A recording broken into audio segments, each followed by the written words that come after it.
Napakatindi ng babala ni Jesus sa Laodicea laban sa pagiging maligamgam sa pananampalataya.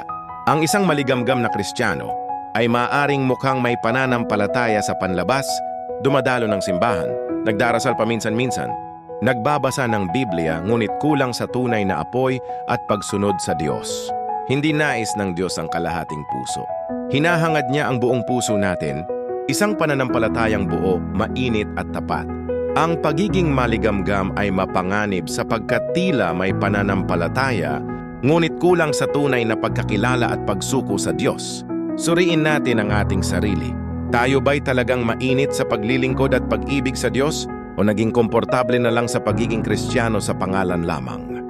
Panalangin. Panginoon, patawarin mo ako sa mga panahong ako'y naging maligamgam sa pananampalataya. Hipuin mo po ang puso ko at muling pag-alabin ang aking pag-ibig at pananampalataya sa iyo. Naway mabuhay ako ng may sigasig at buong puso para sa iyo. Sa pangalan ni Jesus, Amen.